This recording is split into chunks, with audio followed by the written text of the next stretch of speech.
ఒక చిన్న గ్రామం, పచ్చని పొలాలు, ఉదయం సూర్యోదయం, పక్షుల కిలకిల రాగాలు. ఆ గ్రామంలో ఒక అమ్మాయి ఉండేది. ఆమె పేరు కరుణ. కరుణ చాలా సాధారణమైన అమ్మాయి. చాలా మంచి మనస్సు, పెద్దలంటే ఎంతో గౌరవం, సహాయం చేయడం ఆమెకు ఎంతో ఇష్టం.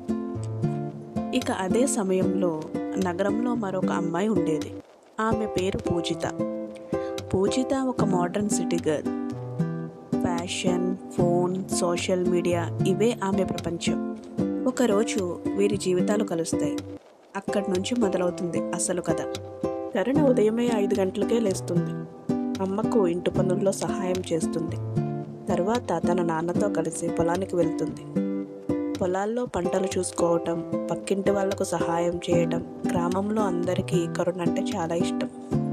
కరుణ చదువులో కూడా చాలా బాగా ఉంటుంది. ఆమె టీచర్ ఎప్పుడూ చెప్తూ ఉంటారు, కరుణ నువ్వు చాలా పెద్ద స్థాయికి వెళ్తావు అని.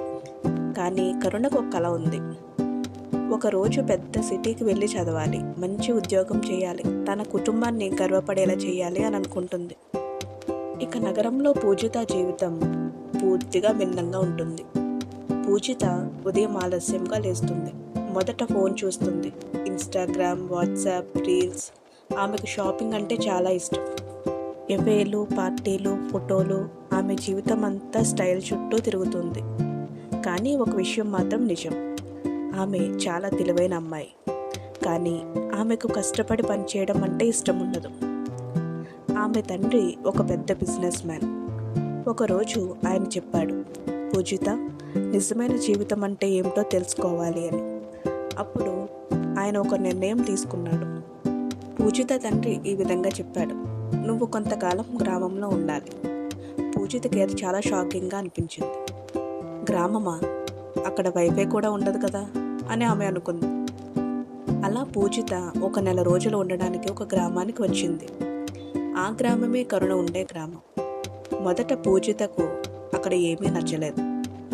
అక్కడ వేడి, ధూళి, సాదా జీవితం. కానీ అక్కడే ఆమె మొదటిసారి కరుణను కలిసింది. కరుణ నవ్వుతూ పలకరించింది, హాయ్, నా పేరు కరుణ. పూజిత కూడా నవ్వింది, నేను పూజిత. మొదట వీరిద్దరి మధ్య చాలా తేడా కనిపించింది. కరుణ చాలా సాధారణమైన అమ్మాయి. పూజిత చాలా స్టైలిష్గా ఉంటుంది. కానీ కొద్ది రోజుల తరువాత వీరిద్దరూ మంచి ఫ్రెండ్స్ అయ్యారు. కరుణ పూజితకు చాలా విషయాలు నేర్పించింది.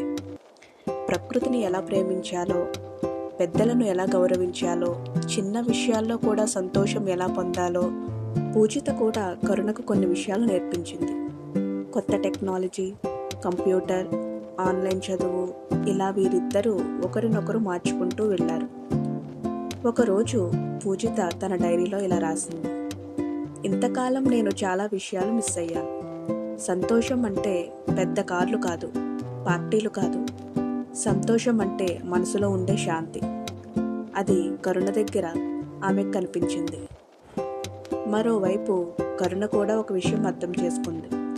గ్రామం విలువలు మరియు నగర అవకాశాలు కలిస్తేనే జీవితం ఇంకా గొప్పగా ఉంటుంది అని. 1 నెల తరువాత పూజిత తిరిగి నగరానికి వెళ్లాల్సి వచ్చింది. వెళ్లే ముందు ఆమె కరుణను చూసి చెప్పింది, నువ్వు నా జీవితాన్ని మార్చావు. కరుణ నవ్వుతూ చెప్పింది, నువ్వు కూడా నా కలలకు రెక్కలనిచ్చావు అని. ఆ రోజు నుండి వీరిద్దరూ ఒక నిర్ణయం తీసుకున్నారు, కలిసి చదవాలి, కలిసి ఎదగాలి అని. ఒకరు గ్రామాన్ని మర్చిపోకూడదు అని, మరి ఒకరు జీవితం విలువను మర్చిపోకూడదు అని. ఈ కథ నీతి ఏంటంటే, పల్లెటూరు విలువలు మరియు పట్టణ అవకాశాలు రెండూ కలిస్తేనే నిజమైన జీవితం అని.